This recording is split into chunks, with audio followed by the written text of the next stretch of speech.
Southampton से New York के लिए रवाना हुआ एक विशाल जहाज जिसका नाम था टाइटैनिक, जो अपने पहले यात्रा भी पूरा नहीं कर पाया। अपने सफर के 5 दिन बाद 15 अप्रैल 1912 को एक आइसबर्ग से टक्कर होती है और वो गहरे समंदर में डूब जाती है। टाइटैनिक अपने साथ 1500 भी ज्यादा लोगों को अपने साथ लेके डूब जाता है। टाइटैनिक जब पहली बार इंसानों के नजर में आया तो देखने वालों के होश उड़ गए।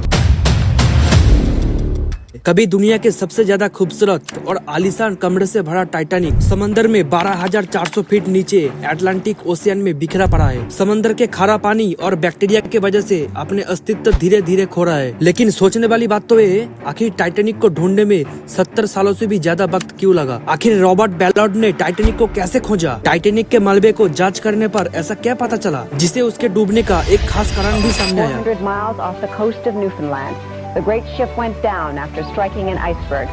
Never a trace was found. The mighty ship went down in less than 3 hours. More than 1,500 people died. Only 713 survived. It took researchers decades to find the doomed ocean liner. Scientists have even seen the iceberg damage that doomed the Titanic. डूबने के बाद Titanic की तबाही उसके खूबसूरत से भी ज्यादा मशहूर हो चुकी थी। ऐसे में कोई भी समंदर के नीचे से टाइटैनिक को ढूंढ निकाल के अखबारों में फ्रंट पेज में आ सकता था। इसीलिए टाइटैनिक समंदर में डूबने को कुछ ही देर बाद टाइटैनिक को समंदर के नीचे से बाहर निकालने का मिशन चालू हो गया था। टाइटैनिक डूबने से पहले कारपेथिया शिप से जो कम्युनिकेशन किए थे उसके जरिए टाइटैनिक का लोकेशन अंदाजा लगाया जा सकता था। कारपेथिया शिप से रेस्क्यू टीम जाके 700 से भी ज्यादा लोगों को रेस्क्यू किया। सिग्नल के कोऑर्डिनेट से जहां पर टाइटैनिक के लाइफ बोट को उतारा गया था उसी एरिया में टाइटैनिक का होने का अनुमान लगाया जा रहा है। लेकिन लोग इस बात को नजरअंदाज कर रहे हैं। टाइटैनिक को डूबने से 2 घंटा पहले कारपेथिया शिप से कम्युनिकेशन हुआ था और इन 2 घंटे में टाइटैनिक ना जाने समंदर में कितने गहराई में किस कोने में जा चुका था, इसका उन्हें कोई भी अंदाजा नहीं था। इसके अलावा डिस्ट्रॉय के लास्ट लोकेशन के अनुसार अगर वहाँ पर सर्च ऑपरेशन भी चलाया जाता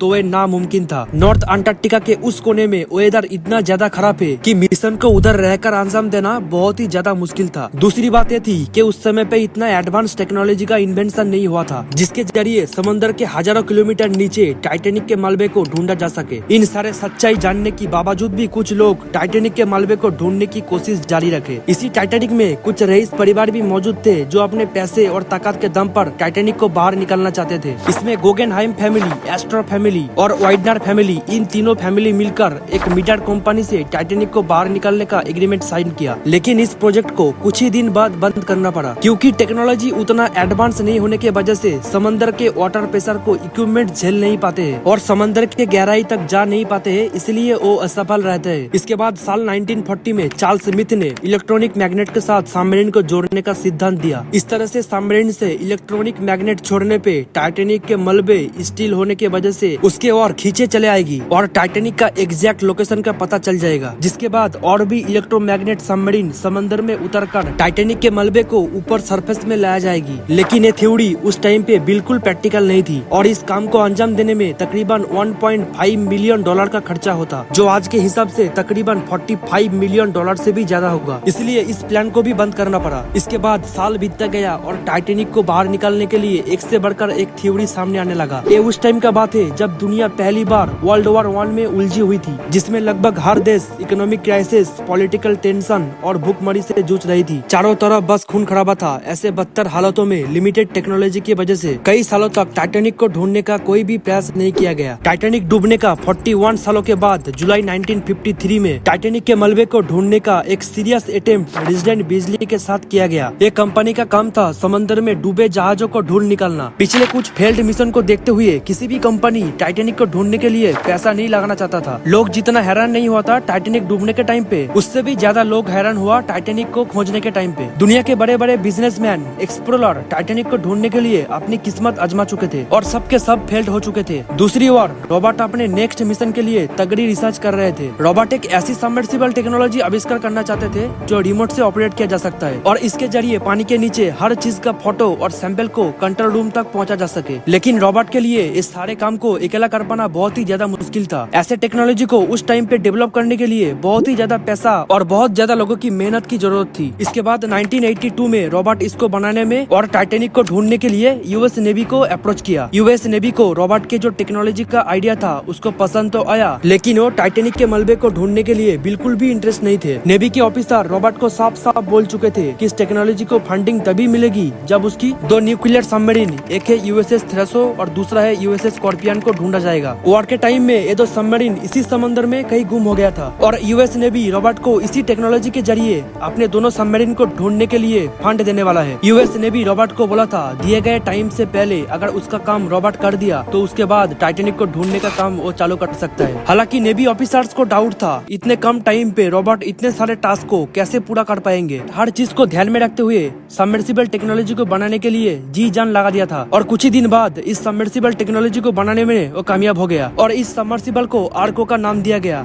जो कि 15 फुट लंबा और 3.5 फीट ऊंचा और 3.5 फीट चौड़ा था। रोबोट एक ऐसी टेक्नोलॉजी बना लिया था जो अपने रूम पे रहकर पानी के नीचे क्या हो रहा है सब सब दिख सकता था और कुछ ही दिन बाद आर्को का इस्तेमाल करके रोबोट ने नेवी के सबमरीन को ढूंढ निकाला। रोबोट के बनाया हुआ आर्को यूएस नेवी के लिए तो कामयाब हो गया, लेकिन इस दौरान टाइटैनिक को खोजने के लिए जरा भी टाइम नहीं मिल सका और रोबोट के पास टाइटैनिक को ढूंढने के लिए सिर्फ 12 दिन का ही टाइम बचा है। इन दिनों में टाइटैनिक को ढूंढा नहीं जा सका तो रोबोट को खाली हाथ लौटना पड़ सकता था, लेकिन रोबोट को अपने आर्को पर पूरा विश्वास था। जैसे वो दोनों सबमरीन को ढूंढ निकाला इसी तरीके से टाइटैनिक को भी वो ढूंढ निकालेंगे और इसी माइंडसेट को लेके वो टाइटैनिक को ढूंढने का काम शुरू कर देता है। रोबोट एक तगड़ा प्लान बनाया और टाइटैनिक के मेन पार्ट यानी हाल को ढूंढने के बजाय टाइटैनिक के छोटे छोटे हिस्से को ढूंढना चालू कर दिया और इन छोटे छोटे हिस्से को ढूंढने के बाद टाइटैनिक को आसानी से ढूंढा जाएगा। रोबोट को पता था जिस रात टाइटैनिक डूबा था उस दिन पानी का बहाव साउथ की डायरेक्शन की ओर था, इसलिए पूरी पॉसिबिलिटी थी टाइटैनिक के मलबे साउथ के दिशा में मिल सकते थे। इसलिए इन सभी बातें को ध्यान में रखते हुए आर्गो की मदद से उस लोकेशन पर टाइटैनिक को ढूंढना शुरू कर दिया। रोबोट और उनके क्रू ने आर्गो को पायलट करना शुरू कर दिया, जो कि समंदर में मूव करते हुए लाइव फुटेज कंट्रोल रूम तक भेज रहा था और देखते ही देखते कई दिन गुजर गए। आर्गो की मदद से समंदर में मौजूद छोटे से छोटे हिस्से को ढूंढा जा सकता था, लेकिन टाइटैनिक का कुछ आता पता है ही नहीं, जिसके एक टुकड़े भी टाइटैनिक तक पहुंच सकता था